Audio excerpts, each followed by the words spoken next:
What's up, everybody? It's your boy, Vlad the Bull, your #1 Embrace coach. And I want to let you know that my book, The Embrace Method, How to Leverage Your Trauma and Pain to Live the Life of Your Dreams, the second edition is now available on Amazon for purchase. Through heartfelt anecdotes, practical exercises, and profound insights, this book will show you how to confront your demons, heal your wounds, and emerge stronger and more resilient, ready to embrace a future with limitless possibilities. Remember, embracing your pain is the first step to transforming it into power. Be sure to get your copy today. And remember, embrace your struggles, embrace your successes, and most importantly, embrace yourself. Visit www.embracemethod.com to learn more about the Embrace Method book and the Embrace Framework. Welcome to the Root and Rhythm podcast, where we explore the essence of culture, our experiences, and a healing journey that shapes our growth and family. Through heartfelt stories about marriage, mental health, relationships, and parenting, we create a space where you can find connection, understanding, and inspiration. Join us as we explore the rhythms of life, one story at a time. What's going on, everybody? Yeah, welcome to another episode, finally, of the Roots and Rhythm podcast, where we explore the rhythms of life, one story at a time. It's your boy, Vlad the Bull, your #1 Embrace coach, and I'm joined by the lovely, the only... Angie, la cyber mommy. She is in the building. We are back. Roots and Rhythm is back in rhythm. It has been a good little bit. We were buried in the snow, Vlad. We were buried in the snow. We were buried under life, the rubbles of everyday friction of life. Yes. So we always do a check-in. If you're new to Roots and Rhythm, make sure you like and subscribe. Hit that subscribe button right there. If you're new, make sure you smash that button so we can get the algorithm on our side. all the things. Everywhere we need to get it to. All right. So if you're new, we always do a check-in before we jump into the meat and potatoes of the episode. So sis, tell me, we need to catch up because I haven't even seen you. I know. So what has been up? Let's start with positives. Alana is making her theatrical debut in a few months. Woo, So she auditioned for Willy Wonka Jr. and she got the part of Mrs. Gloop, who is Augustus Gloop's mama, and an Oompa Loompa 2. So she's doing that. She's very excited. So now we're in Willy Wonka land learning all the songs because obviously if she has to learn them, we also have to learn them. Whether you want to or not. Right. So that's what we're doing. And then in other news, Aria had the stomach bug.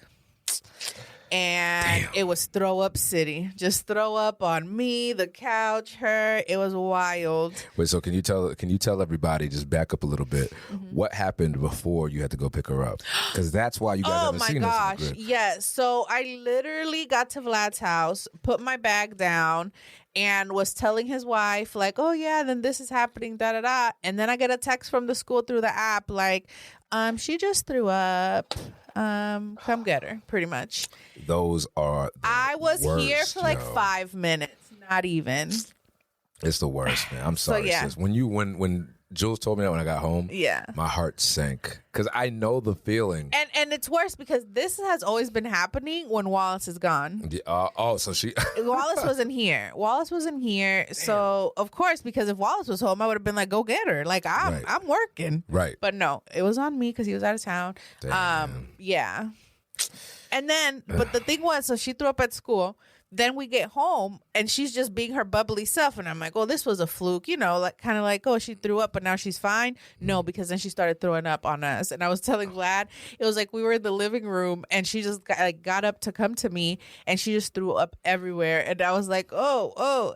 Like on the couch, I had to take the cushions apart. But then it's funny because we were just naked in the living room because I was like, I'm taking all this off now, taking all the stuff off of her. So like we went naked and just naked and then went to take a bath, a shower or whatever. Both of us in there, hilarious. So it's like we made light of a bad situation because after that she was fine. Right. I think she just need to get the rest of it. Hello. Hold on. Let me see if I can move this. Hello. Oh, yeah. So she just needed to get the rest of it out, and then it was fine. But just, Damn. What is it? The Chronicles of Motherhood. If you have a similar story, we'd love to hear share some of yours. I know I'm not alone. Yeah, because it's all solidarity in here. All parents know what that call is like, and you just have to embrace the suck, even if you want to embrace violence towards the daycare for making your kid throw up. No, but right. But she was fine. That's the thing. I was like, there was no signs of her being sick when we were home. You know, the only thing that maybe, because she was like, oh, I don't want to have breakfast. And I was like, okay, well, some days you don't want to have breakfast at home. Wait till you get home and have whatever snack they have there. So I didn't even think anything of it. She wasn't warm. She was fine. She was being funny. Okay, let's go. You think it might have been something she ate or something? Maybe. Or Julie was like, oh, maybe she just ate too fast, like whatever food they had at school. But yeah, so I don't know. You know, kids are weird. Man, it happens, man. I remember one time, Lito, he was... we dropped him off at his old daycare, and they called us saying, oh, by the way, our air conditioner broke, so now we got to send all the kids home. And I'm like, whose problem is that? My son is fine. You know what I'm saying? My son has Haitian blood. We keep the house at 85. Like, yeah, bro, we cold-blooded mammals, man. No, we're not mammals, but or maybe. But I'm like, yo, we cold-blooded, man. Let it go. And nah. It was tough, and I had a whole day of work to do, and so it just upends your whole day. But these things happen. Yeah. So I mean, Wallace is back. Yeah, and again, we're just having a grand old time with this Willy Wonka thing. I saw a video. Yeah, it's finally something like an activity that Alana's excited about. You know, because we've never been the people to put her in activities because we're like, oh, kids should be having piano and karate and swim and taekwondo and you know, like I don't want to just put her in crap just to say she's busy, you know? Yeah, and the thing about that is like not all kids are cut from the same cloth. So that sounds overwhelming as an adult. Yeah. And if anything, I feel like if you overstimulate your kids and you overburden the family with all these activities going to and from, you're really taking away from the cohesiveness of the family culture. She has to do something, but it's something that she wants to do, not like me putting what I want her to. You know what I'm saying? Yeah. Because I also want her to do an instrument, but I feel like she's too young. She's not going to take it serious. And you know what I'm saying? Like she showed interest in like she wanted to be a rock star, so she wanted a guitar. So we got her a ukulele. Like okay, maybe she'll show interest in this. So the ukulele's at the house. She barely touches it. So imagine if we would have paid for lessons. I would have been pissed. Right. Or if you would have bought the instrument.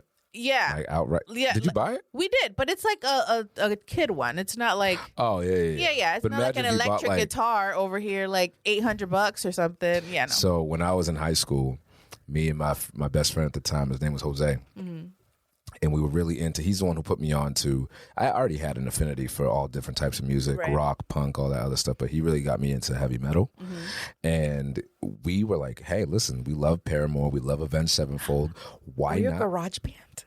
We had garage band, and we played it every single afternoon that we could. Guitar Hero. Yeah, so Guitar Hero came before Rock Band. Rock Band took it a step further. But what's Rock Band? Because when I said garage band, like you guys went in your garage and started playing guitars. Oh, I thought you were talking about the video game. No, Guitar Hero is the video game. But when you were like, oh, me and my boy were into Paramore, and I'm like, oh, did you guys make a garage band? Like, so we were well on our way to do that, but because we played Rock Band, I think is the name actually of the video game. If y'all played it, shout out, because it was just so great. We had on PS2, we played at his house all the time. He had the drum set, like the accompanying drum set, and I played the guitar. And I'll never forget, there were two songs that were just like killer to do, even on easy. It was Welcome Home by Coheed and Cambria, and it was So Sick, I think, by Flyleaf. And if you know any of those people are, then put it in those bands are, put them in the chat. But so one day we were like, we play this every day and we have fun and we get, so this must be translatable into musical instruments. So let's start a band. We were going to be called the Ripped Condoms. The Ripped Condoms. That is the most teenage boy thing I've ever heard.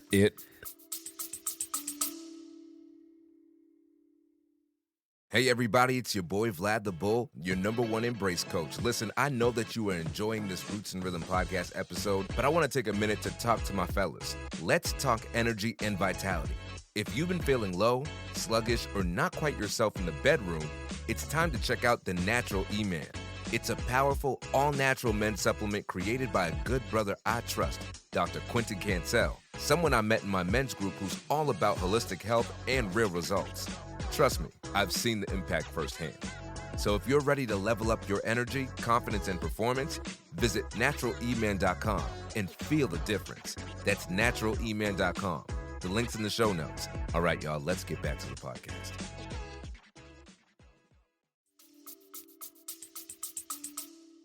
Was a terrible name with even worse terrible justification, because he and I both had daddy issues, and both of our fathers really struggled with their identity and didn't really want our pregnancies, right? So when he came up with the name, it's like, well, it's because we were both unwanted. And I was like, you know what, maybe not. That's my whole identity now. Right.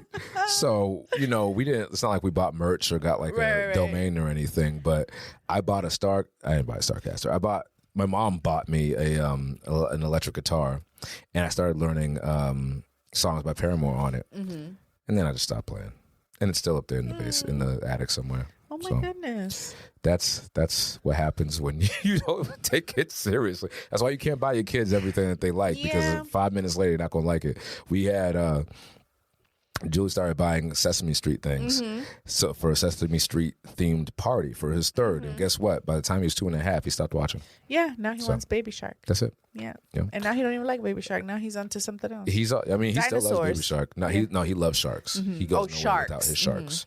But the sharks are in multiple. You know how it is. If y'all have kids, you know they like something one day. Tomorrow's old news. It's in a box somewhere, and it's just a memory. Yeah, that's how it is. But that is exciting about Alana. Yeah, very exciting. We're very excited. I have to buy her like real makeup. Everybody has to wear makeup. It's like it's very organized. Theater with a twist. Shout out Theater with a Twist. So it's great. I'm very excited for her. That's awesome. Dance shoes, like all the things. Now, as exciting as that is, this episode is all about, because this is you're gonna be seeing this on Valentine's Day or Valentine's Day weekend. Yeah. Something for you and your partner, or you or your dater, or you and your spouse to listen to, or even if you're single to listen to. And today we're going to be getting into the meat and potatoes. Those words are used very selectively. Of what are the ingredients of a long-term loving relationship that is sustainable against all times. And no one will know this better on this podcast episode today than my co-host Angie, because today happens to be her and Walton, the one I owed a shout out ball in the house, happens to be their wedding anniversary. So tell the good people how many years of matrimony that you are celebrating today. We've been married 14 years. Woo! We gotta hit it with that.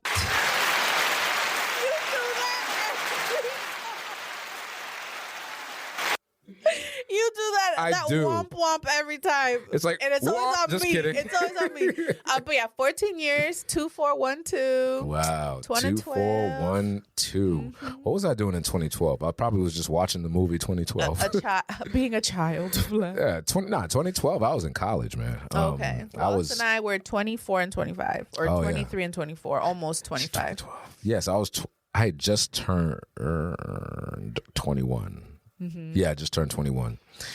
Yeah, so wow. Jeez. While we were going in and out of VIP in the clubs, man, y'all were doing some serious was done business. With the club. I feel like we probably went clubbing one time for Wallace's 25th birthday. That was the last time we went to a club. Oh, and then dancing, but that's like an adult club, not like a we talking about when we went out Medallos? Yeah. Yeah. I mean, honestly, I forget who it was. I think it was my cousin. He was like, "Oh man, you don't want to go on a trip." Let's go dancing. I was like, "I want to do that. I want to chill, like I want to be home with my wife and not having to juggle Lito or do anything like that." Sometimes you just, as a parent, you're so drained, and you need to have enough ingredients inside to pour back into your spouse. So that's what we're talking about today, right? What are the ingredients of a healthy, sustainable relationship, and do you have the ingredients in your current relationship? Is there anything that you are missing, right? Yeah, and let's not negate you and Julie, Vlad, because 5 years is still a long time. Yeah, we're going on 6 years this year. It'll be 6 years married in May, and we are going on 13 years together. So it's it's not a little bit of time. Yeah, we've been together for a while, and oftentimes, I don't know about you and Wallace, but we forget that it's been that long. Oh. It just flies like crazy. Listen, sometimes I look at Wallace and I'm like, look at them girls over there. Like, we just got together. Why we got 2 kids, dog? And no, we were almost married. Yeah, we were almost married 8 years before we had Alana. Oh, so, wow. you know, like, we were together a while. But yeah, it does. I feel like when you're having fun, it just time be flying by. Well, to use your words, when you're living wild and reckless. When you're wild and reckless, baby, it just feels like only yesterday.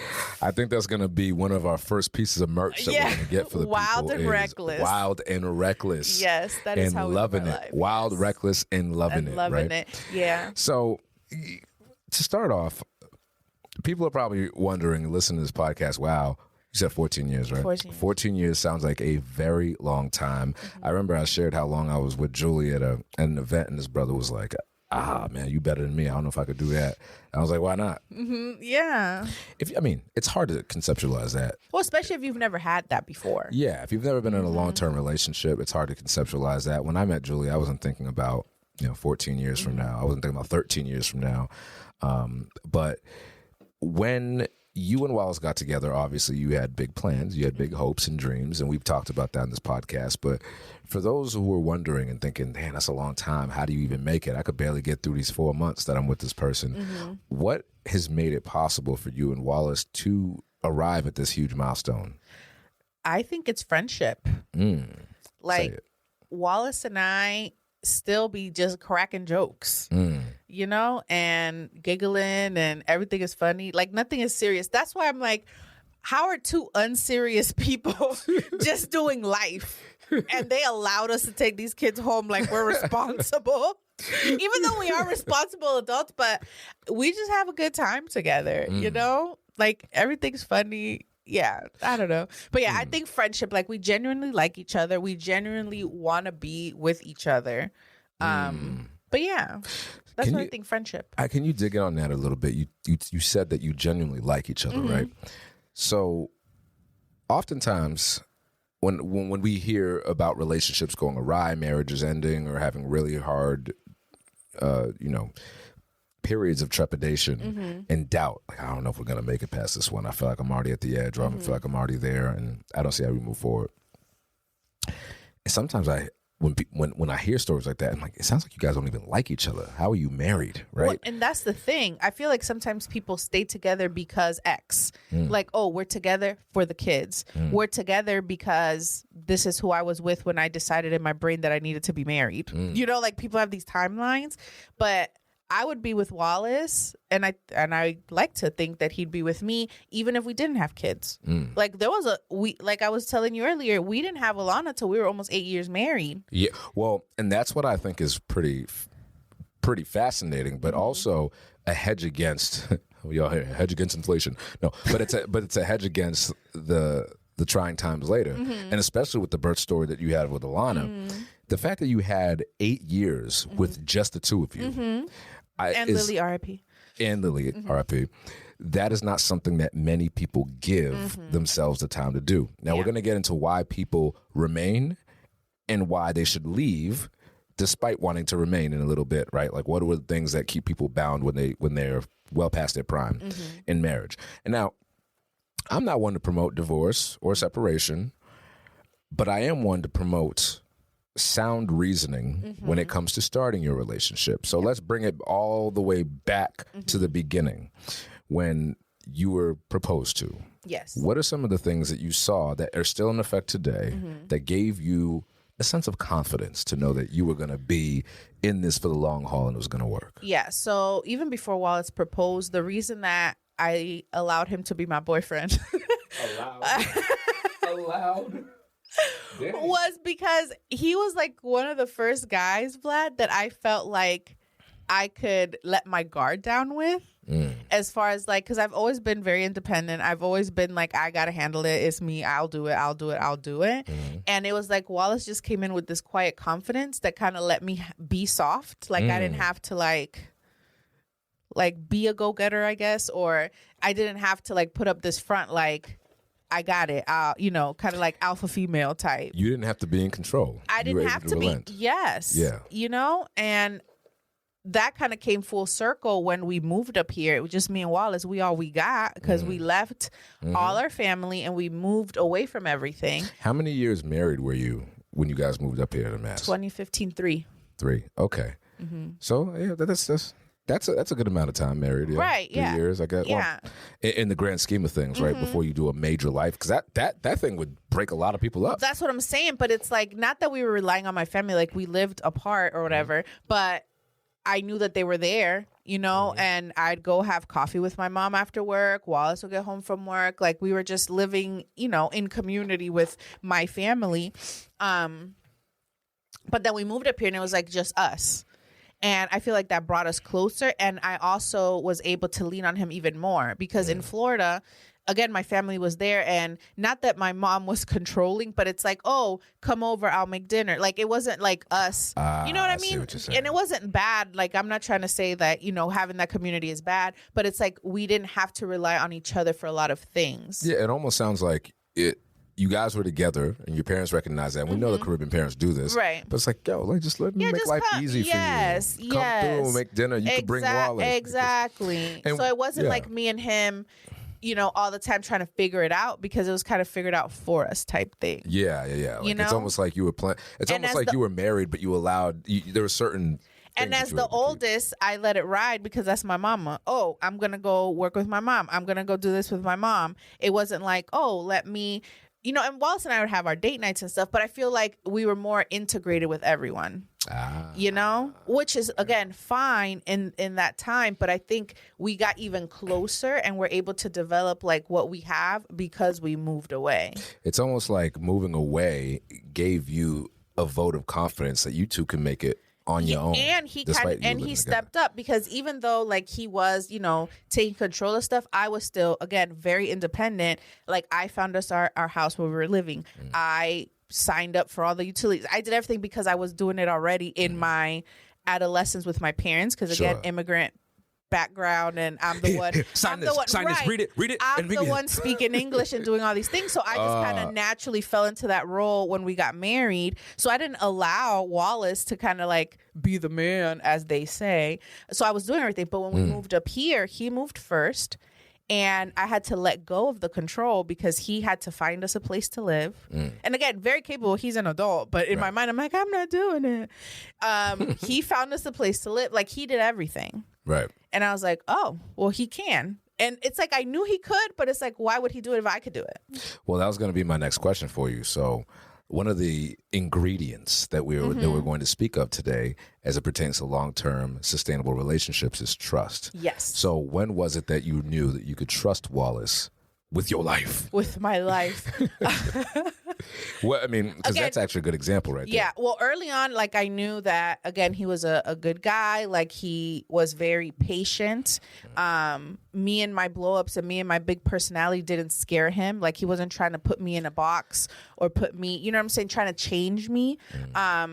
He just kind of went with the flow, and, you know, and I respected that. Like, I know that he needs his own time for things, and, you know, we kind of respected each other in that respect. So we were like growing together, kind of in our own lane, but still together, you know? And it wasn't until we moved here that it was like we had to only rely on each other. And I saw him step into this man of the house role that you know what I mean? That I was like, oh.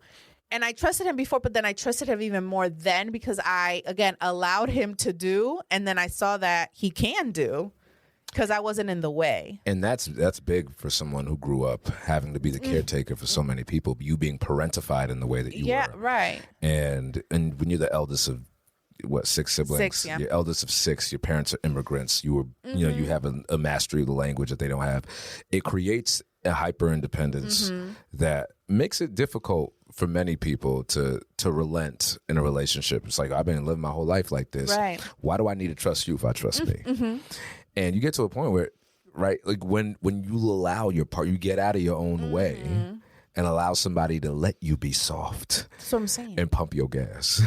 No, he will always pump my gas. Even when I was super duper independent Angie, he was pumping my gas, Vlad. But that's because, again, Wallace and I bonded early because we both got old dads. Shout out old ass dads. Old dads? Yeah. And I feel like Wallace's dad raised him to be like a super duper gentleman because he came from old school. Yeah. You know? So it's like, all of that old school mentality in my husband, who is 87 on the inside. Like Wallace is an old soul. He is an old soul. Yeah. So I also liked that, you know.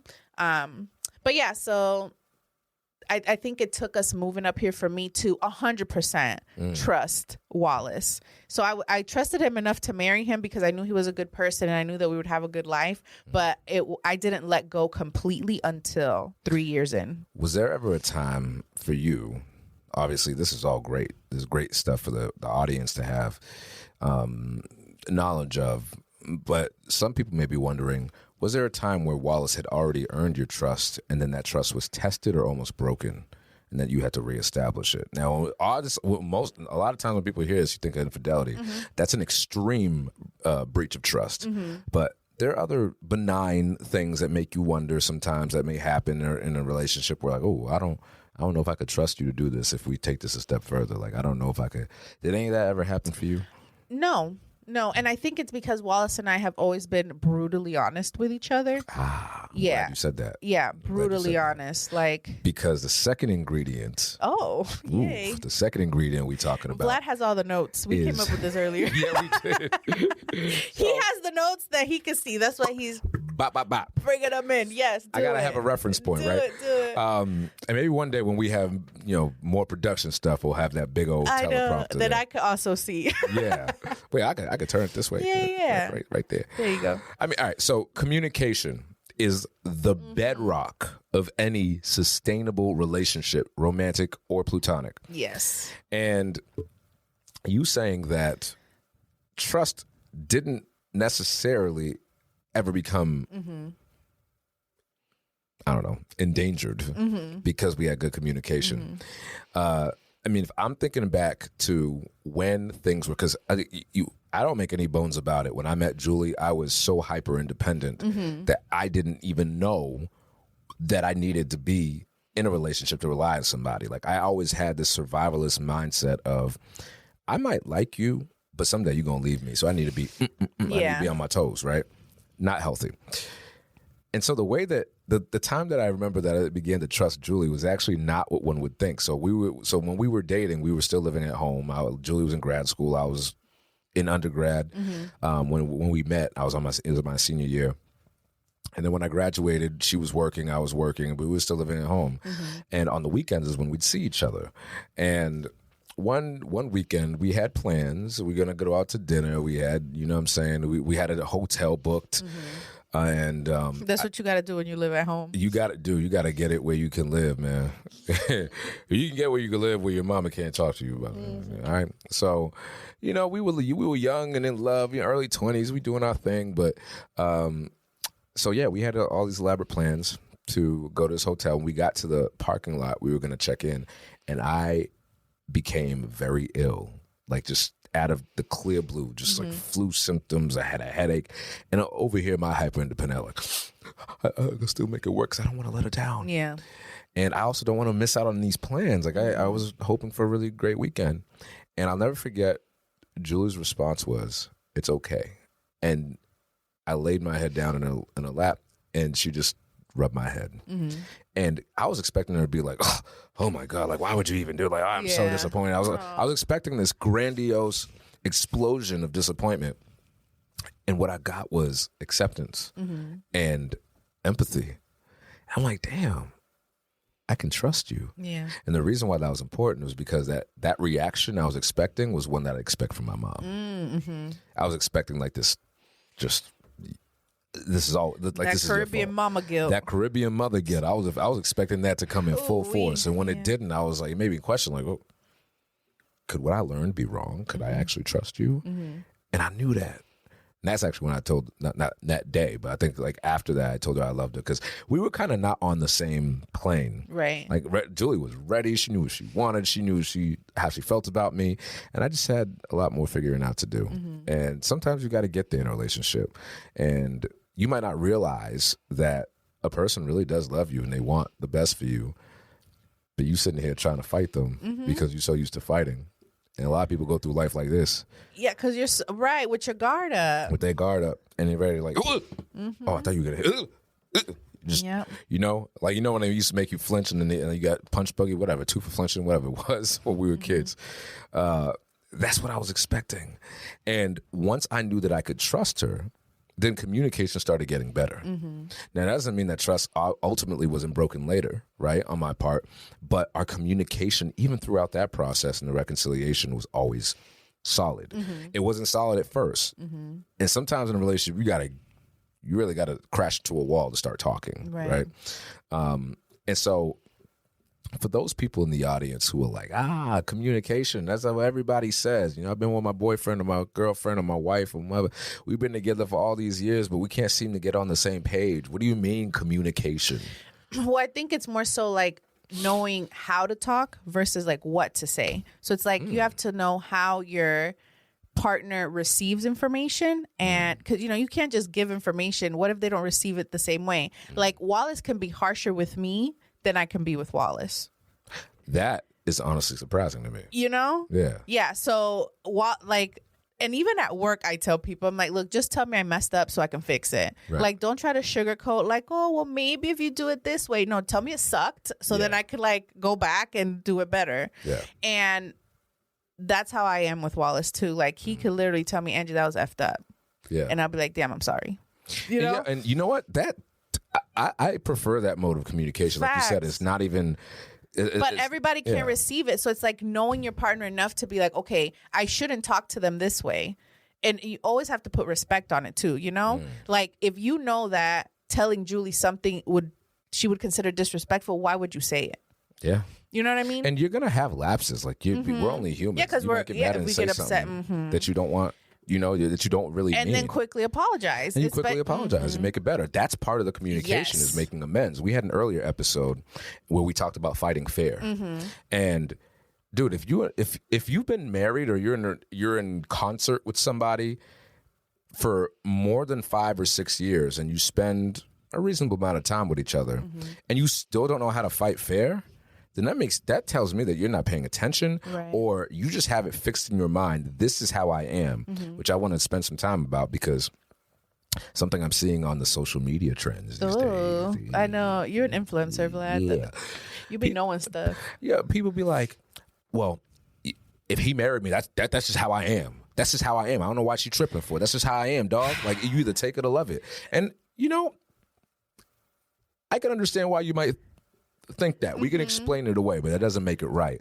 No. How you are is problematic. And if that's the case, then there's some tweaking to do. We need to evolve, Vlad. Like the version that Wallace is loving right now of me is not the same version that he married. Like so much has happened. I've evolved. I've grown. Therapy and all the things, right? So it's like we're into like Angie 5.0 at this point. It's been 14 years. Yeah, like you can't be the same person. Right. You can't be the same person you were at 23 that I am at 30X because I'm not telling you how old I am.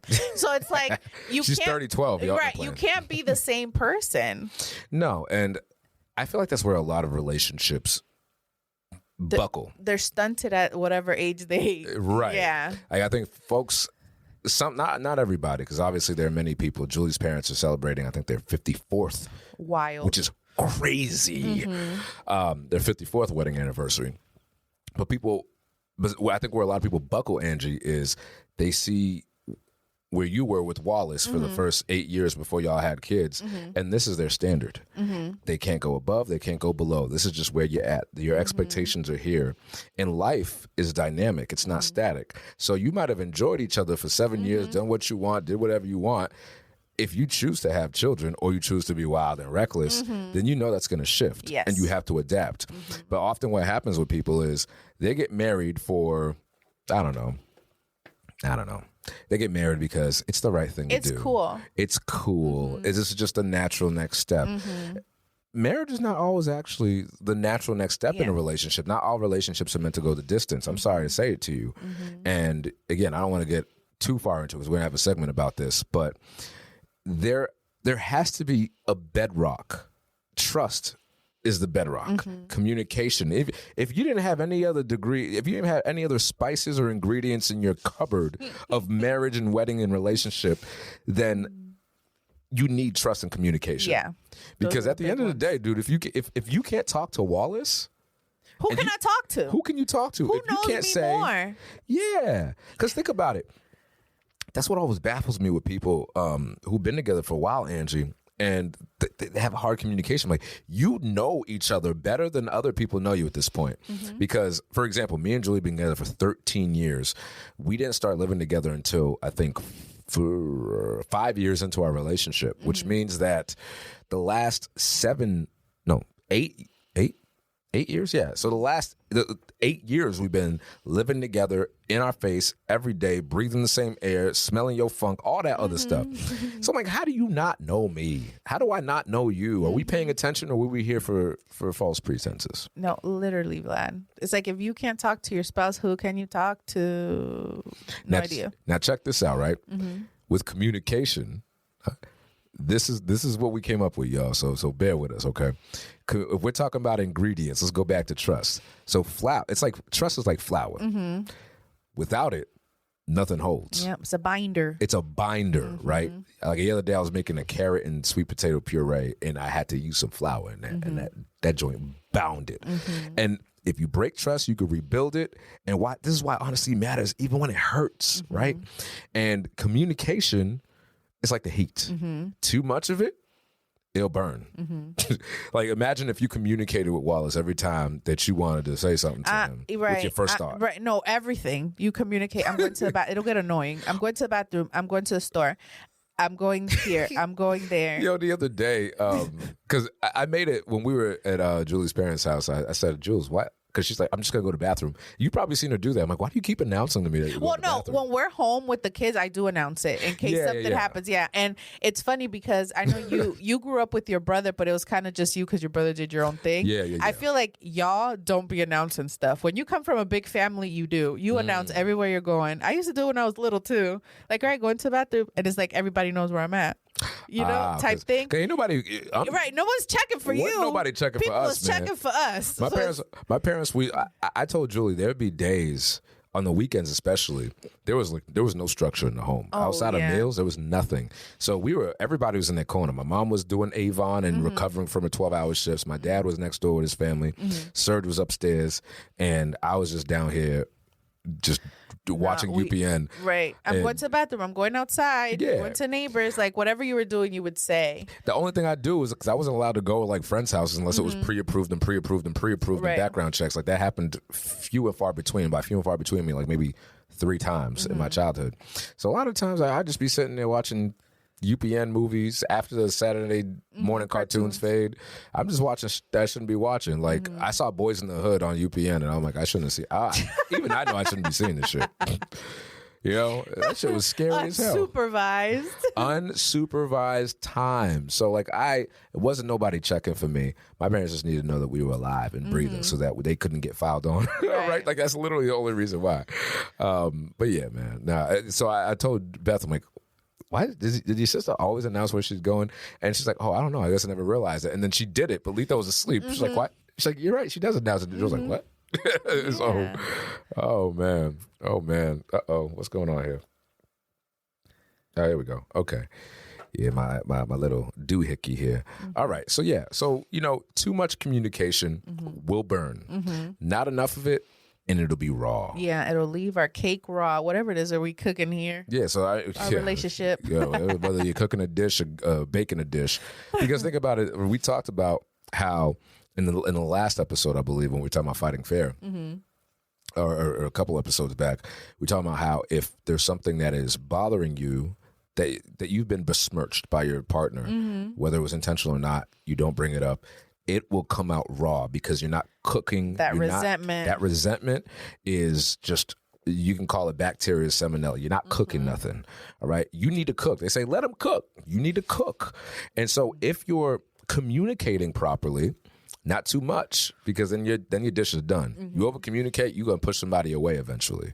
Like, you always tell them, like, you always do this. You so this. I knew you would let me down. I knew that it. Bro, too much, man. You're burnt. You know when you burn rice, it's just, you can't redeem it. No. Facts. You can't redeem it. It's happened. You forget about it. You turn it down. It's supposed to be simmering. You get distracted. ADHD, by the way. You forget about it. And nothing you do scratching that bottom is going to It's going to taste burnt. It's going to taste burnt. And don't nobody like burnt rice, and don't nobody like burnt marriage either. Yeah. Yeah. I like that. And actually, so the third ingredient you already mentioned, friendship. Yes. It's the spice. So right. The sugar, it makes it sweet. it makes it sweet. Yo, again, it's just a season. There's always going to be people that are going through hardship. But like I said, there's some relationships I've seen. I'll take my family, my parents as an example. They didn't even like each other. And I feel like you could tell, like Wallace and I, and again, it's one of my favorite things about us is we just look at each other and we just start laughing because it's like we're already thinking about the same thing. It's very weird. Yeah, But it's just funny. Again, we're very unserious, but I feel like that's what makes us jive. Like, you know? Yeah. And you know, it's funny because when I first met Julie, I did not think that we would jive as well because we were so dissimilar in our core attributes. I'm loud and proud. She's quiet and violent. What does your mom call her? A mouse? My mom calls her a mouse. I'll never forget. When I met her on the dating website, I was like, Mom, what do you think of this girl right here? And she's like, oh, she's cute. She looks like a little mouse. I'm like, that's not the response I was looking for. Oh, look at this girl, little I'm like, mouse. Mom, I'm like, I need your approval, not your Mouse. now you want me now I'm dating Splinter? Like, I want to do that. Oh my goodness. Nah, but we're I wouldn't say we're polar opposites, but I thought we were. Yeah, I mean, Wallace and I are like Wallace and I always say that if we met in like high school, I wouldn't even be his friend. You know what's funny? So I always had hear me out. This is gonna sound kind of weird, but bear with me. I've always had an affinity, whether it were people that I crushed on in real life or through the movies, for like quiet, mousy people. And the very few people that I did date that were like me, I hated eventually, or we'd have a lot of conflict. And so I thought in my mind, well, she's not from the city. She's not from the Caribbean. She doesn't understand my mode of speaking. Like we could be frank. Listen, if you don't want to get your feelings hurt, don't go to a Caribbean house. Because they'll tell you, they don't even care about how long I've known you. Do you think you could hurt my feelings? I was raised by a Cuban and Dominican. Please. Yo. My feelings have already been hurt the worst way possible by my parents. It's so true. Yo, look at if this is Roots and Rhythm, so I'm hoping that it attracts folks who understand. But in case you're listening to this and you don't have proximity to Caribbean culture, I'm telling you, bro, like it is brutal. You put on a couple pounds, you will be called fat and dragged for the rest of your life. For the rest of your life. My first bullies were my parents, so it's like you can't hurt my feelings. Who cares? I told David, my boy, before we went to the academy, we were trying to research and talk to people and see what it was like. And one of the concerns, like, they kick down your doors and they yell at you. Me and David were like, that's it? Do they do anything else? Do they punch you? Yeah. Like, do they stab you? Yeah. Like, do they? Oh my God! Are they gonna come up in there and throw like a bottle like in my acid face? On me? Are they gonna hit me with a belt, Angie? Yeah. And they're like, no, they can't touch you. I'm like, so then what the hell's a big deal? Then why am I afraid? That was just a quick sidebar because it's real. If you know, you know. But friendship is the sugar. It's what makes it sweet. Julie and I, like I said, you have to find something in your relationship that binds you that is timeless. Julie and I have been bound timelessly. Like we were friends before we got married, and we were friends after we got married. We were friends before we had kids, and we still friends. Many great relationships, long-term marriages are built on friendship. And sometimes friendships change, but I don't accept the narrative that, people change and that's why we're getting divorced. That's not what happened. No. You know that's not what happened. Because you should be changing together in the same direction, I guess. Because if, to your point, Vlad, you're like friends before, friends after.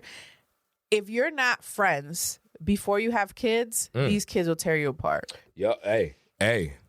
No, but for real. She for real though. No, for real. Because kids intentionally, they will try to pin you against each other. Okay, so if that trust is not there, the friendship is not there, these kids will tear you apart. Aria, she's 3 years old. She'll be quick to tell Wallace, Mommy said yeah. Like when he's like, no, you can't have something or you can't do this. But mommy said, yeah. So imagine if I didn't like or Wallace didn't like me and we weren't already having this communication with each other. He'd be like, well, why would your mom say that? And then Angie, why would you say that? Not even asking me, did I? Right. Just already assuming. thinking that I did when these kids are lying because they want to get their way. And think about it. You know your friends. So if your spouse is your friend, then you'll know, hey, bro, you lied. I know that's not Angie. Right. Like, nice try. Right. We talk to each other. Then that's literally what he says. Well, mommy and papi talk to each other, and I know that that's not true. Yeah. You know? And, sometimes you might miss something. You're like, oh, yeah, whatever. Like, it happens. But Lito, his favorite thing to do is if I say, no, you can't have that. No, we're not doing this. No. Because I'm a very firm no. Yeah. I'm the heavy in the house. I don't like being the heavy, but I am.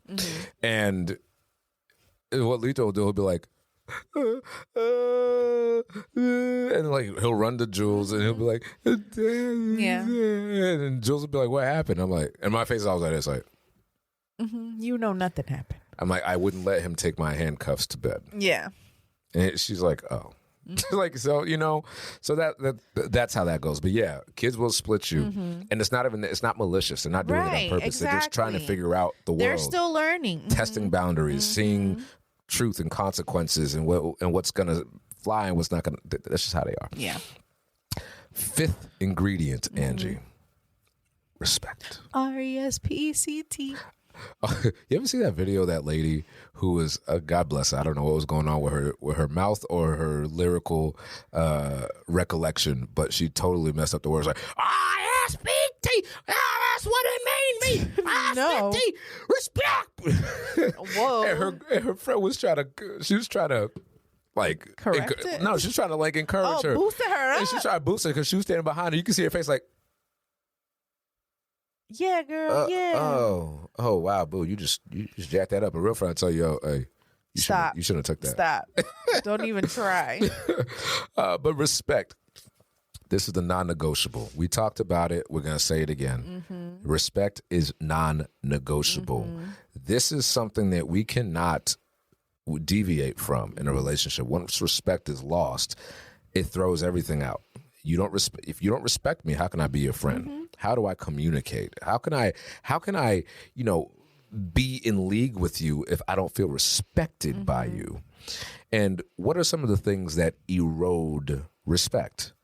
Tone, because it's not what you say, it's how you say it. It's how you say it. And like we said, if I'm married to Jules, you've known me for 13 years. You know it's going to piss me off. You know it's going to hurt me Pressing deeply. the buttons. Press those buttons, not going beneath the belt. And when you do go beneath the belt, an example, not my example because we just don't do that, but an example is if somebody calls you out your name and says that, oh, you're not a woman. What kind of wife are you? Oh. Imagine if, what would you say if Wallace said that to you? Have you lost your fucking mind? But he would never. But that's why I'm like, he would never. So if he did say that, Vlad, you have lost your fucking mind. And who are you talking to right now? Bro, yeah. Because I can't even imagine, Vlad. How disrespectful would that be, though? How much would it hurt? Oh, I'd definitely be crying out of anger. Yeah. I'm a cry when I'm super mad, Vlad. Oh, I'm a cry. I never understood that. When people were, I've seen that. I knew people because you don't know what to do. You don't know what to do. Your body's kind of like, I want to kill, but I can't. Like, so I'm crying. I'm angry and I'm crying. I can't kill you. Yes. Ferocious. I have never cried. I'm not. I guess you have to be. Yeah. Well, I never was a crier until the girls were born. Until Alana was born, I never cried. The kids will bring that out of you. Oh my gosh, I literally cry. I know there's no Publix out here, but shout out Publix in the South. They have these commercials every like Christmas, Thanksgiving, Easter. Crying at the commercials, like just crying, right? But since the kids, so now it's like I'm angry, I also cry. If I'm super angry, I'm gonna cry. But again, I'm crying, but I'm not boohoo crying. The tears are coming, but I'm a yell.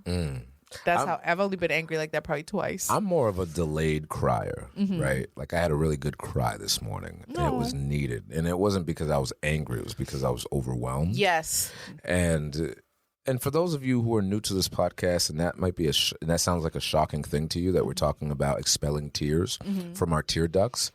I mean, it's normal. It is a normal thing, and I want to normalize that for my folks who grew up in homes where, as a child, you were chastised for showing any sort of emotion. Yeah. You will not become an adult or a parent if you don't cry. You will become a pretty shitty parent and a pretty shitty spouse if you can't show it. To quote Chef Ramsay, he said, "Show some emotion, will you, or fuck off." When the heck did he say that? Season 6. We're rewatching Hell's Kitchen right now. But that's part of the friendship, right? Yes, yes. Is that we like the same things. We watch it. Like, we don't have a problem. We just like, oh, you want to watch Hell's Kitchen again? She's like, yeah, sure. And we're just watching. And even though, like, you know, it's fun. But we respect the fact. Julie and I need to work on this a little bit. Because I think, please correct me in the comments. I'm going to correct you right you. now. Okay. Go ahead.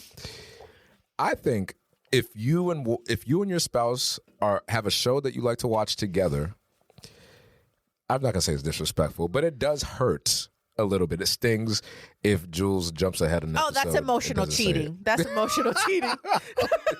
Yeah, I never thought about it that way, but nope, because how dare you? I agree with that.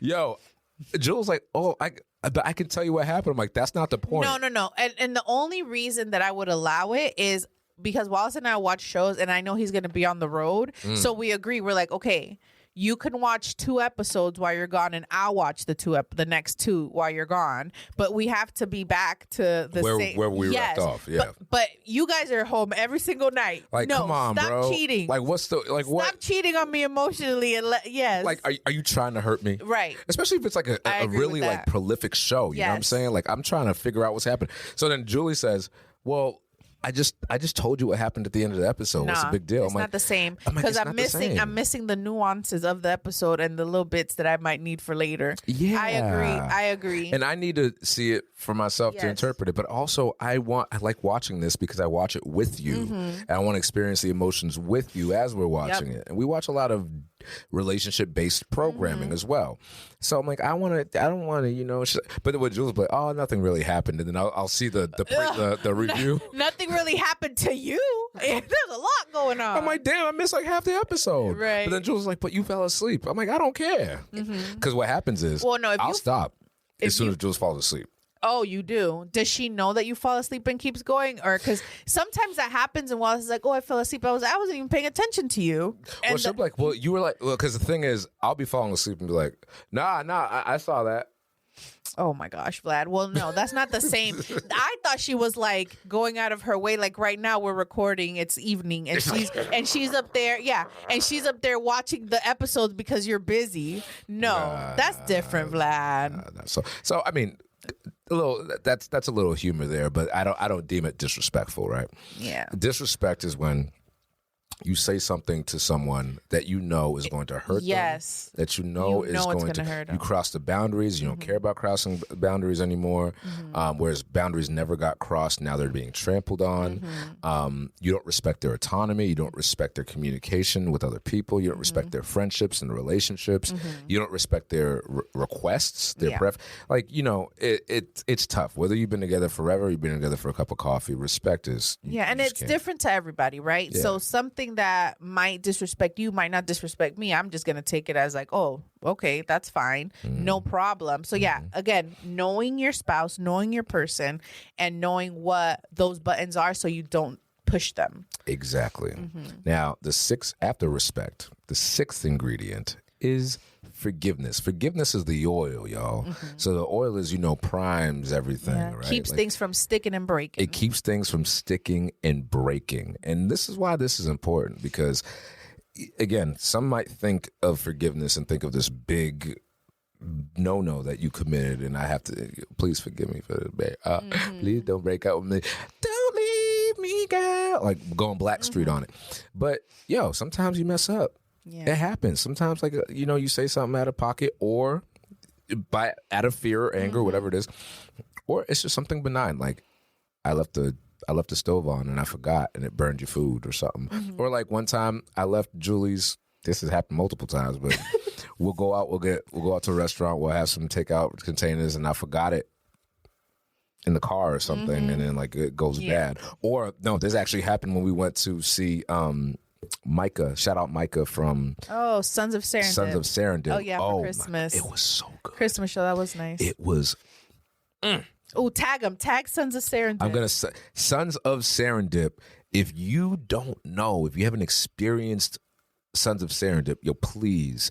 I was pleased to see there was a black harpist. Oh yeah. Somebody it was phenomenal. I'm not even gonna say anything. Find it in the show notes. Sons of Serendip. But you left her food in the car? Nah, so I left it at the. Remember when we were waiting for Micah to be? We were waiting for him. Left it at the place. We left it. Remember we were leaning against that counter right next to the venue, the merch table, and we were talking to his mom, and it was cool. And then we went to go see Micah, and I left the food on the table, and I forgot. Oh man.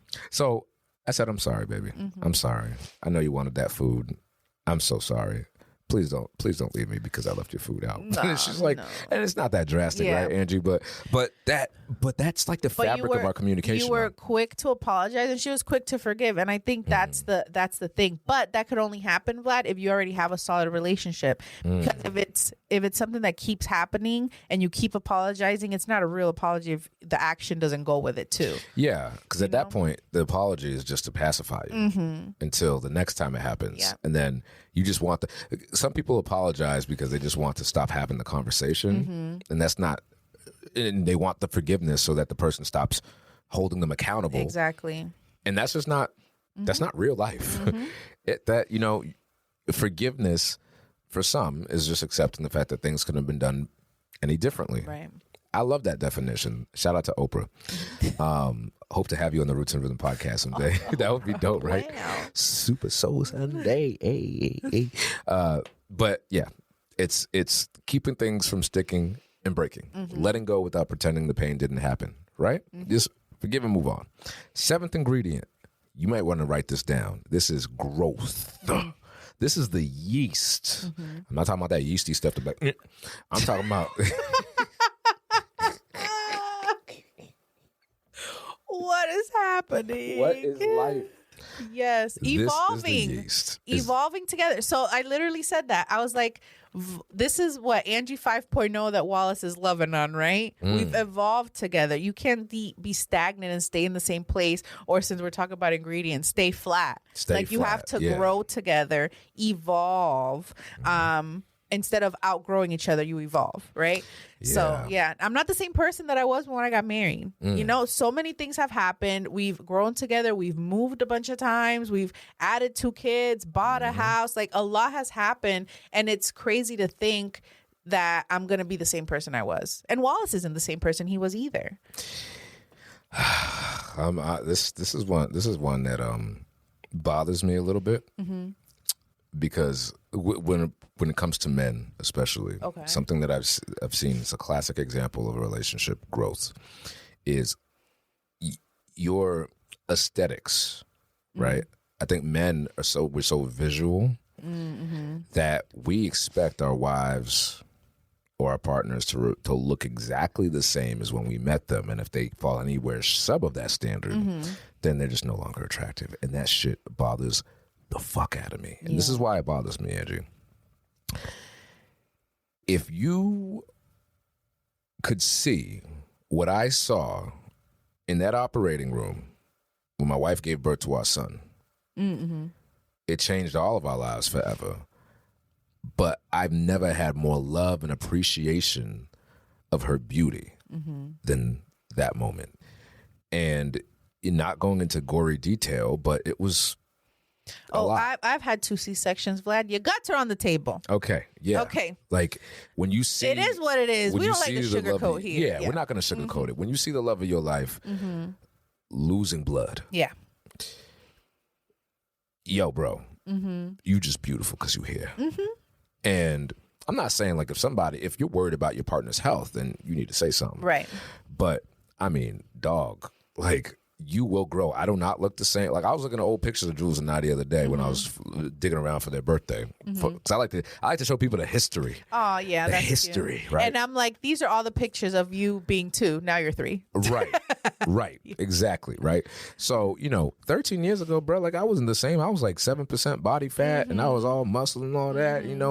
It just. But Julie loves me just the same, and I don't remember. That's not in my mind unless I'm looking at those pictures. But they're just older pictures. That's what we used to look like. But anyway, men, if you're listening to this, get off of your high horse because here's the facts. Men.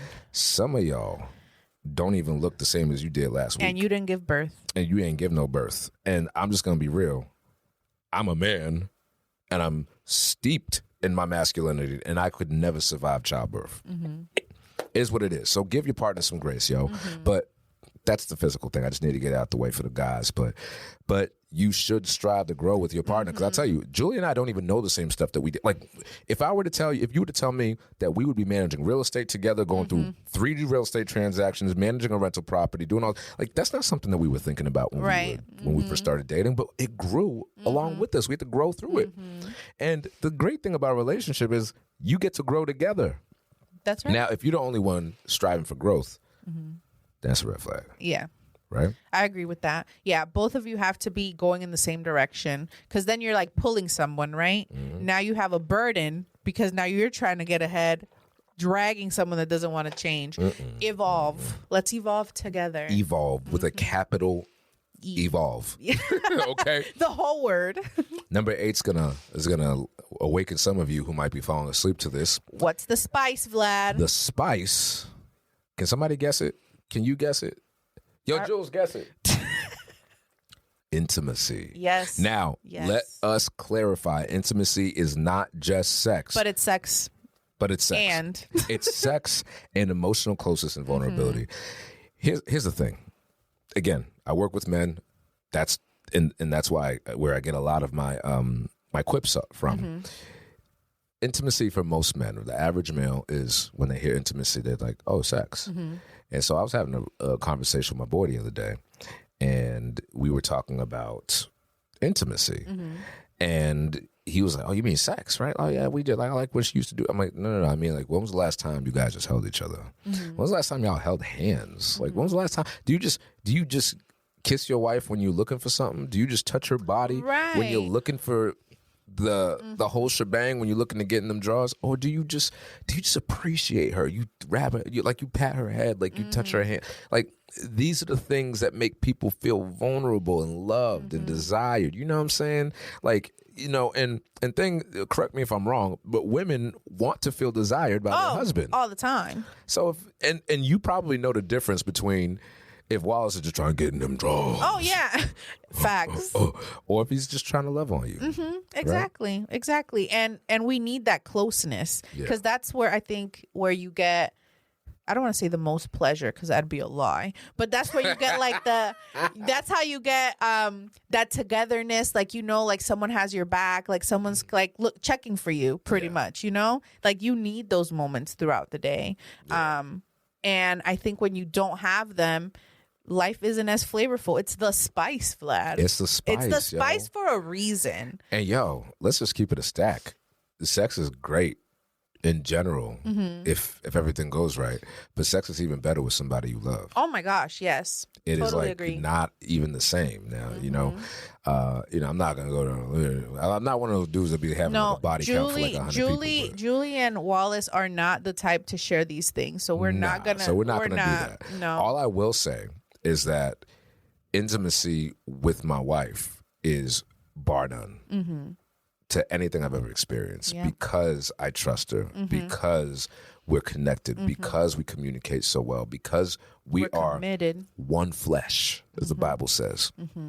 And, sometimes, depending on who you are, some people more vanilla, some people more extreme. There was a show on Netflix that we watched. I don't even think it's on Netflix anymore. It's called Loving Goop or something like that. No. Goop? The Goopy one? Goop, the company? Nah, Goop. Love and Goop, I think it was called. And it was a show with couples. They had, I think it was maybe 4 or 5 couples, and they were all looking to add this spice into their life. Like they ran out of intimacy spice. Okay. If it was paprika, ain't no paprika in the house, right? And so they went to these sex experts. Now, again, my strictly Catholic raised behind was like, yo, ain't no way in hell I'm ever going to be doing something like that. Going to some lady talking about our intimate life and having her have me stroke my wife with feathers and you know, peacocks and shit. One of my sorority sisters is a sex coach. But she's like a licensed social worker, but she does like sex therapy. I think kind of like the same thing. Have you learned anything? Like, has she given you any she's insight? talked to us about it, yeah. And she has like videos and things. Nicole Jasmine Johnson will tag you too. Hey. Hey. But very important though, Vlad. And I think a lot of people also use sex kind of like as a weapon. Like, oh, you did me dirty, or we don't have this thing anymore, so I'm withholding. Is that the word? Withholding, withdrawing. Like, man. But then it's like you're missing the spice from your cake that we're cooking here with all the ingredients. Yeah, and I mean, don't nobody like no bland cake without no icing on it. You know what I'm saying? Like, anybody got time for that. And no, you should not be withholding. If you should not be weaponizing sex by withholding it, or you know, holding over people's heads. Like, yo, sex was meant to be enjoyed between spouses, man. Right. And for a reason, right? And you know, if you feel like this spice is missing, you might want to add some more. You might want to get a kick in your bedroom game. Then there is no shame in exploring that avenue. Right. I used to think it was so taboo. Like, we're not even talking about sex toys or feathers or goop. Or like, what is goop, bro? Is that like what's the thing called? The liquid stuff, Vlad. What? The slime stuff? No, goop. I don't know what you're talking about. I forget why it was called goop. I think it was one of those. What is goop? I don't know why it's called goop. I think at one point there was lubricant. That's what I'm thinking. Yeah. Nah, it was like something they poured on. Like, I gotta rewatch this. Julie and I were watching this together, and I was honestly surprised at how into it we were. Okay. Now, Julie and I are not the type of people that ever walk into a sex therapist shop or like go to see a sex therapist, but it made me realize that this is an important part of a relationship. Intimacy is important. The sex and everything in between, like all that is. If you were to take that spice out of your relationship, it would fall apart eventually, because you know, some people believe that we have sexual needs and some people believe that we don't. That it's like a manufactured need from society. I'm like, listen, man, I'm in need to I tell Jules, I'm like, listen, man, I told you the other day, there's some things that are worse than a man being obsessed with his wife. So just deal with it. Right. Let me be obsessed. Just let me be obsessed with you, girl. Cause when I see you moving them hips, girl. Julie is gonna kill you. You remember? You seen talk Friday? About my hips on the internet. You ever see? You seen Friday, right? Yes. Remember when I think it was next Friday when he was talking to Craig Ice Cube about he's like, man, I can't wait. John Witherspoon, God rest his soul. I mean, I can't wait for your wife, for you to move out of the house. And when I see your mother walk around with her big old hips, boom, boom, and my Johnson going like this, he's like, yo, I want to hear this shit. He's like, the Johnson is swinging. Okay, all right. Yeah, stop talking about this before Julie comes downstairs. For real, she has muscular ears, yo. She knows when we're talking about things we shouldn't be. All right, we're gonna get through this. 9th is faith or shared values. This is the family recipe, okay? This is what grounds the marriage when it gets chaotic. Now, that may change with time. Yep. But what grounds you when those times are chaotic is what you're connected to beyond yourselves. What is greater than you, right? Now, Julie and I both believe in God. Our relationship with God, or the way that we explored that, has changed throughout some time. And this is why, I'm glad that we're on this actually as a topic, because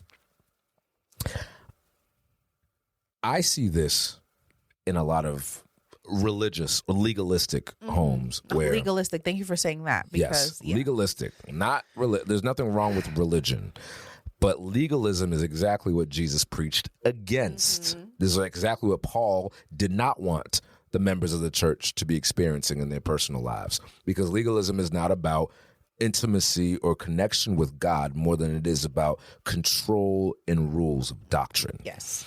And oftentimes when people get married in the church, if they grow up in the church, they choose to stay in the church, especially if it's like really, I wouldn't say cult-like, but if it's legalistic and rigid, and marriage is an absolute, like there are people who cannot have sex unless they get married. No, that's what you believe. There's nothing wrong with that.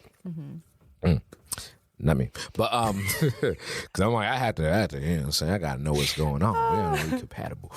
But there are people who just get married because it's what God told them to do. It's what their mom and their parents expect them to do, and all that stuff. And the relationship is all of these things that we're talking about: intimacy, trust, communication, respect, growth, all of that is just out the window. It was never there, never established to begin with. And the relationships are suffering. Yeah. They don't even like each other because none of this stuff is in alignment. It was an obligation. But it was an obligatory thing to do. How many Caribbean parents you know are just married and they only stay together because, well, they just can't get, societally, they cannot get divorced or separated. They'll make the family look bad. And make the family look bad. Sometimes I wonder if my mom stayed legally married to my dad because she's like, oh, he didn't want to sign the divorce papers. I'm like, did you even give him divorce papers? She did. Oh, she did? He didn't want to sign them. No. He'd probably be the first person in his family to get divorced. In my dad's family? Yeah. No. Oh, then I don't know why he didn't. No, like everybody's divorced on this. Anybody that got married, except with the exception of one brother, either divorced from their wives or their wives passed away. Yeah. So, yeah, I mean, divorce is not uncommon, but a lot of folks think that, you know, if you read the Bible, I think the Bible says that you can only get divorced if your partner was unfaithful, broke the marriage vow of sanctity, or if the person is a non-believer. And those are like, I don't know, you could share your interpretation. I'm like, that's it? Because it's like, life is not that black and white. Well, I feel like there's a loophole for everything. So I'm like, or if the person left or was just not, or violated the sanctity of the marriage, you could do that in a number of ways, bro. That's what I'm saying. That's the loophole. If you're out here calling me a bitch every single time we have an argument or a disagreement, then that you violated me, man. And that's why I'm like, do people just rush and get married, Vlad? Because where was this bitch-assery during when we were dating? Bitch-assery. All right, that's going to be part of the show notes. Bitch-assery. Yeah. Not bitch-assness. She said bitch-assery. Wow. When we were dating, because if, to your point, if you were calling me that every day, were you not calling me that every day when we were dating? And you know what I'm saying? So where was this? I mean, if they weren't calling it to you, they were definitely thinking They were thinking it. Exactly. Yeah. That's why it's like you need a date for a while before you get married. Yeah. You have to know the person very, very much before you decide to tie your life. Yes. And you take a vow before God and your whole family if you get married in church. But also, listen, let's just keep it a stack here. This is Roots and Rhythm. Don't just get married because God told you to. Or because you feel like it's a next step. Yeah. Like, look, let's take religion and faith out of what actually makes relationships bind and work long term. Like, bro, like, don't just get married because and stay married legally because it's not holy. It's unholy for you to separate. Life is life. The only thing we know for certain is that we live once.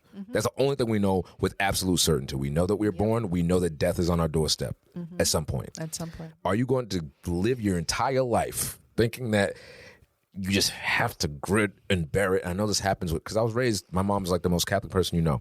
A lot of Christians believe that suffering is a necessary part of a marriage. And it's like, it's not though. Who told you that? No. And I would have probably believed that too if my mom hadn't left my dad. My mom is the most religious person I know. And she still left. Yeah.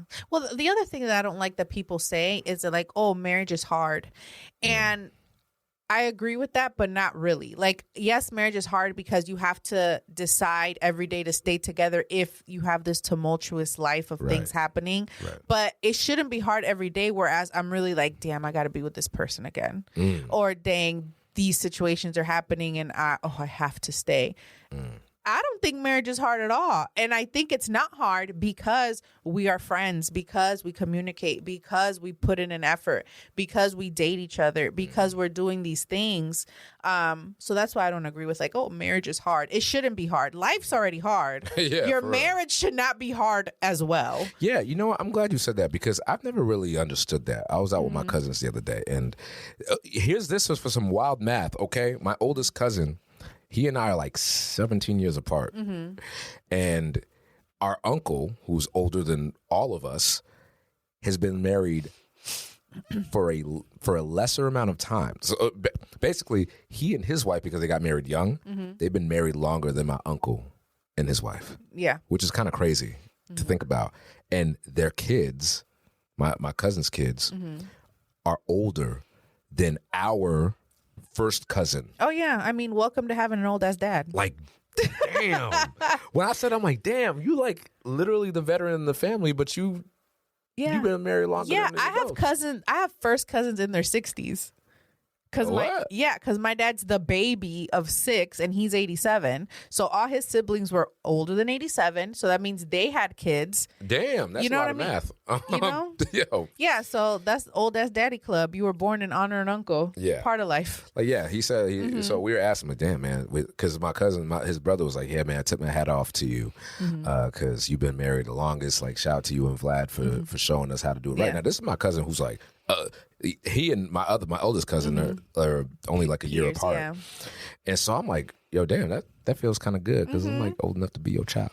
But one of them said, yeah, like I know marriage, it's not easy. I'm like, well, I suppose there are challenges that come up in life. Life, like you said, life is hard. Life is hard. It's But not the marriage. when you're married to the right person for the right reasons, it's actually not that hard. It feels good. Like I said, what did we say at the beginning of this program? I can't believe we've been together for 13 years. You can't believe you've been married for 14 years because, well, this is the right person for you. Yes, it just feels nice. It will feel hard. Anything will feel hard and arduous and challenging. Like and I haven't really felt like outside of, obviously at the 3-year mark where we kind of like broke together and we had to rebuild our trust and all that. I've never felt after that like, oh, this is just so hard. Like last year was so hard, man, but we got to. Nah. No, your home should be your place of peace, not the place that you're like trying to run from every day. Ooh, to the point where like when you're not home, you're like, oh, thank God, a break. Or like if you're not home, you're like, freedom. Freedom. Exactly. Exactly. When you're home, you should be happy that you're there. And when you're gone, obviously you're like having a responsibility or an obligation, but you should still like, oh, I'm ready to get home or I'm excited to go back home. Yeah, it should never, your home should never be a place of dread. Right. And I think that's what makes marriage hard when you have that environment, So I'm grateful that we have made it this far. I'm grateful that we don't have that kind of home. Yeah. So yeah. Shout out Wallace. Shout out Wallace. Shout out Julie. Shout out to all the spouses that make it effortless. Yes. Now, final ingredient to a long, successful marriage is effort. It's not hard, y'all. Look, effort. Make an effort. Care. Some of y'all just care. Let's just keep it a stack. Some of y'all got married because somebody told you that it was just going to be easy street and everything was going to go peaches and rainbows and your honeymoon period would last forever. Yeah. Honeymoon, I think, is just you're getting to know each other. It's fun. It's new. Novelty is fun. The right? novelty part of it, yeah. Yeah. And, to some people, like I said, that brother that was at that event was like, I can't imagine being together for somebody with that for so long. I feel like I'd get bored. I'm like, nah. You grow. And if you love somebody, you're going to be interested with them all the time. Now, if you feel like you just need novelty every so often in a partner, then you might have some digging to do. Yeah. But, it takes effort. Nothing good is ever instant. It's daily choices. It's checking in. It's choosing love on a boring Tuesday, right? It's just being in love with the person that you're with and making the effort to love them. And what can happen to a lot of people, especially those of us who've been through trauma, is you just feel like because you don't have the storybook wedding, you don't have, and I'm going to say this shit again. I'm going to say this shit again. I'm going to say this shit again. Get the fuck off of social media. Yeah. Get away from people, especially be wary and question everything. Question when you see somebody's social media all the time and it's glitz and glamour and trips and all that shit. Life is just not like that. There are going to be some seasons. You guys are going on a Disney cruise. We were supposed to be on that cruise with you.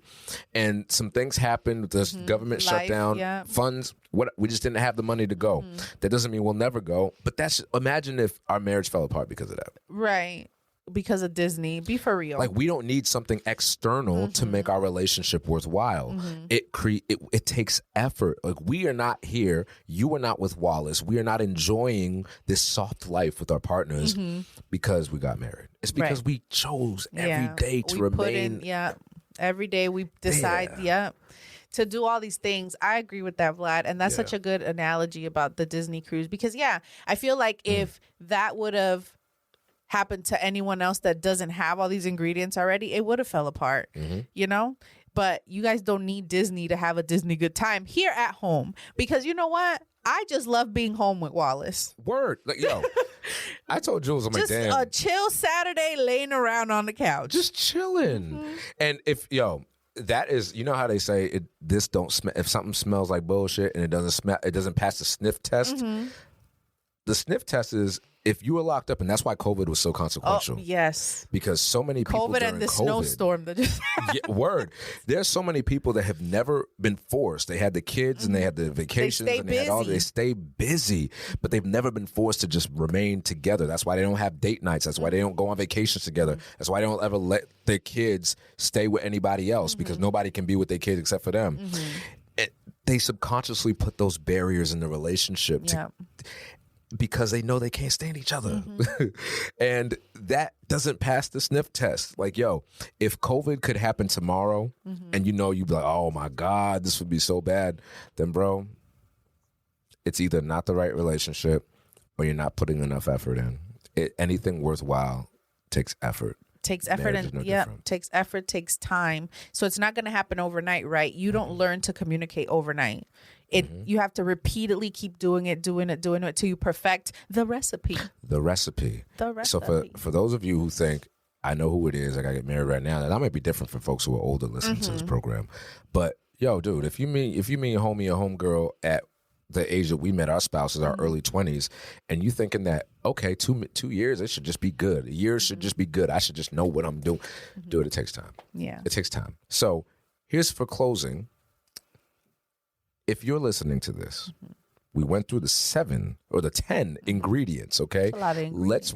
Let's recap the ingredients. We're talking about trust, communication, commitment, friendship, respect, forgiveness, letting go of things that don't need to be there, growth, intimacy, faith, and effort, right? These are the ingredients that make marriage fun, worthwhile, and sustainable. If your marriage was a dish that required all these things, what are you missing? What is your relationship missing right now? What ingredient did no one warn you that you need this much of? Maybe some of y'all got married because you think you just have endless guilt-free sex. Yeah. And you thought that's all you need, and you didn't think you need communication. You didn't think you need to have trust, right? What are you missing? Let us know in the comments. Yeah, please share. Yeah, because we need to know. Share. We need to know that.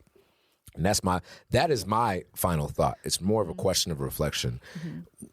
Do you have all these ingredients, and are you missing? Do you need just a pinch more of communication?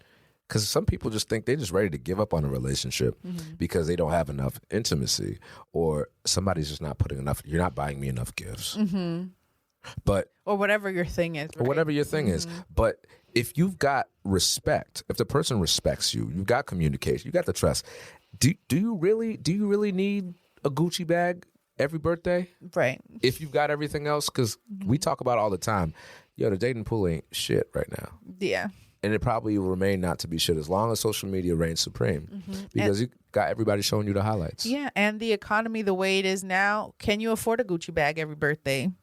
Like, let's think about it. And we're going to have a blog soon. Yeah. About some inexpensive date night ideas so you can keep dating your spouse, keep dating your partner. Yes. To keep it spicy. Keep it spicy and keep it worthwhile, yo. Like, for real. All I got to say about this is I am so grateful that we have a commitment. Not having that. I'm just so grateful that Jules and I have the relationship we have. I thank God every day that we have what we have. And it's because it really is comprised of all these things. And I'm glad that we have friends like you and Wallace that are committed to the same thing. And y'all got each other. Y'all got all these ingredients too. That's what binds us as friends.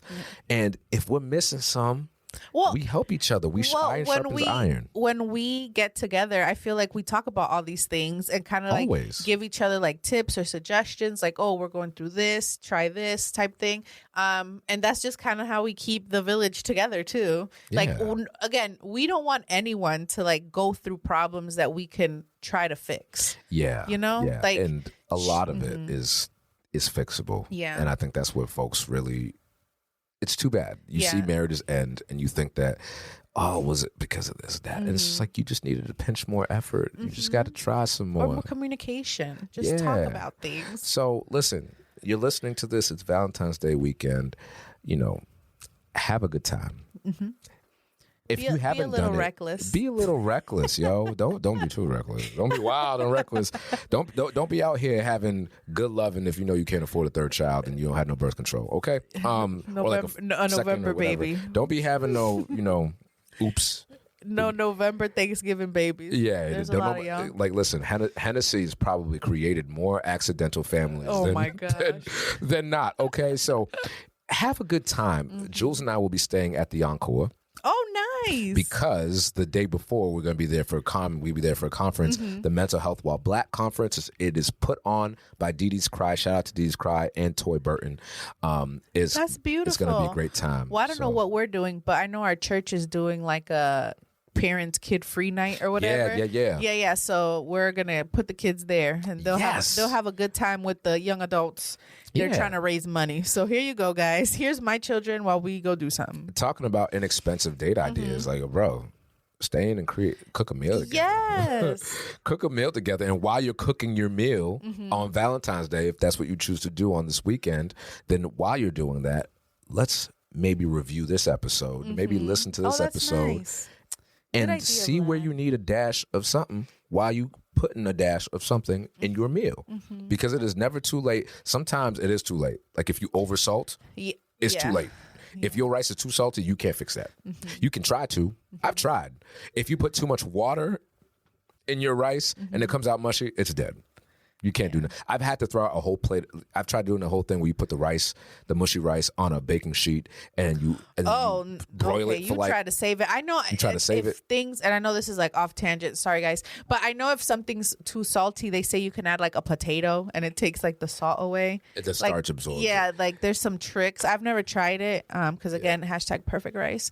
But yeah, there's tricks out there. There are tricks out there, and when it comes to marriage and relationships, they're not as black and white as cooking, right? Yeah. It's never too late to show some effort or to learn how to respect your partner. And sometimes it is. Yeah. If you didn't think these ingredients were important when you got together, right, then you shown a little effort after 20 years of no effort, no respect, no communication. It's not balanced. It may be too late, and that's okay. It's okay. And I say this to my folks. I say it to my legalist folks. I say it to my hyper-religious folks. I say it to my atheist folks. I say it to anybody. I don't really care what you believe in or where you go. Get married for the right reasons, yo. Get married for the right reasons, man. And sometimes it is okay to admit defeats if it means that you will be triumphant later. And enjoy your meal. It's your boy, Vlad the Bull, your #1 embrace coach. And Angie, la cyber mommy. You are out of here. Stay rooted. Yeah.